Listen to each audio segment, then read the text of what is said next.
On July 20th, 2017, tragedy struck. Linkin Park and their fans were not ready for the news that they would receive that day. Chester Bennington had hung himself. Today in part 9 of the Linkin Park Discography Tour, we'll see the aftermath of One More Light and the busy hiatus of the band to the current day and finish out talking about Chester. One More Light, as we saw in the previous video, didn't do too well. The commercial success of the album was average, but considerably low for a Linkin Park record, and on top of being accused of being sellouts, this may have played a part in the headspace where Chester was when he took his own life. Despite these setbacks, the band set up tours and got ready to hit the road in honor of the album to support it. But Chester's death 1 month after the record put everything to a complete stop, as the band had to process what was going on, the loss of their friend, and to figure out what the future of the band was going to look like. Following Chester's death, there were numerous benefit and tribute concerts in his memory. One of the most memorable being at the Hollywood Bowl for the Linkin Park and Friends Celebrate Life in honor of Chester Bennington, which at this point has had over 20 million views on YouTube. Also at this time, the band started the One More Light Foundation and released a live album from their final tour that they did with Chester that he was able to be a part of. One More Light Live contains songs from both the album, but also takes some of their more iconic hits and gives a more stripped down version. And it's an absolute joy to listen to, and it's both heartbreaking because you know that at that point, it was kind of like Chester saying goodbye to his fans. Since the time of this turbulence, the band has been on an indefinite hiatus with no clear direction as to where the band will go in the future. Any band that loses a lead singer has an extremely hard decision to face, especially when their vocalist was as iconic and integral to the sound of the band as Chester was.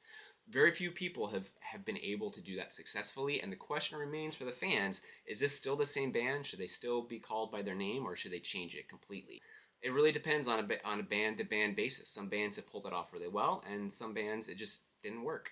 One of the rumors circulating that is actually a highly possible option is that they might hire a female singer to replace Chester, which I've talked about on our live streams before. I feel that the only way that the band would be able to continue and still keep true to who they are as a band, to their sound, and the direction that they would like to take things would be if they were to hire a female singer. Chester's vocals were so dialed in and iconic to their sound, to replace him would transform them into a completely different band altogether. There was a fantastic example of what a female singer would sound like when Linkin Park did their Already Over sessions in Sydney, Australia, where they played with local musicians, and in the song Bleed It Out, vocalist Bonnie Fraser from the band Stand Atlantic sang Chester's parts, and it worked absolutely amazing. And this video actually helped lock in those rumors, but it's still yet to be seen. We're unsure. Even the band is unsure. It's just all pure rumor and speculation at this point. In the last couple of years, there have been some new releases from the band that were unfinished recordings from years previous. Some were singles, such as their song QWERTY, and some were released on their special edition 20th anniversaries of Meteora and Hybrid Theory.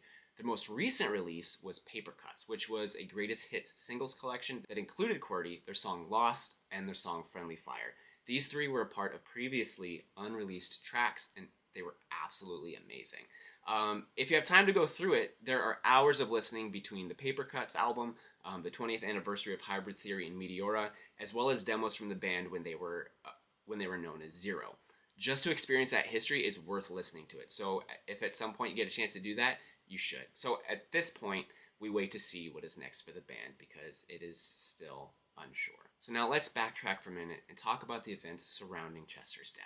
There is a lot of mystery surrounding Chester's death because nobody saw it coming. At that point, he seemed to be in the best shape of his life, both mentally and physically. Nobody saw anything coming, not even those that were closest to him, which Stephanie pointed out in one of our recent live streams that how well he seemed to be doing may have been the most obvious sign that he wasn't doing okay. In his final interview that he did with Music Choice, he said this.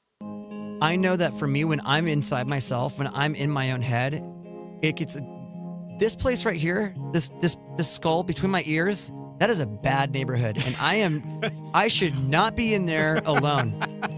I can't be in there by myself. It's crazy in here. This is a bad place for me to be by myself. And so when I'm in that, like my whole life gets thrown off. Like if I'm in there, like I don't say nice things to myself. Like there's another Chester in there that's like wants to take me down. This was when he needed help the most, but nobody heard him calling for it.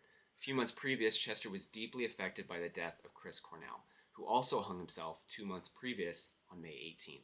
Chester and Chris had become close friends, and the reason that some have speculated that this may have been the biggest connection to Chester's decision to do the same was because Chester did it on what would have been Chris Cornell's 53rd birthday. Chester had a very rough upbringing and fought with mental health his entire life, and honestly deserves an entire video just about him, which I would like to be able to do in the future. Linkin Park is an iconic band, but their legendary history, whether they continue or not, ended with Chester's death. Chester touched many lives in his 41 years on Earth. He was one of the greatest rock vocalists of all time, but not only was his voice and the music he made with Linkin Park memorable, he had a profound effect on a generation and was able to express through his music the plight of the soul of broken-hearted people. But through all that he taught us in his music and his life, one of the biggest lessons that we learned from Chester actually came from his death. We don't know how much time that we have with those that we love. We can't always see when those close to us are struggling, and regret is a powerful thing. So don't wait to check in with your loved ones. Let them know how much you care and ensure that they're doing okay.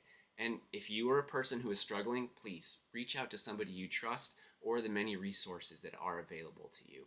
And with that, I want to end the series with a couple edited lines from the song One More Light. Who cares if one more light goes out in the sky of a million stars? Who cares when someone's time runs out? If a moment is all we are, who cares if one more light goes out? Well, I do. Let's honor Chester's memory and his legacy, and all determined to look out for each other and each and every one of those lights, and try to stop as many tragedies like Chester's as we can. Thank you for joining me for the Linkin Park Discography Tour. We'll see you for the next one.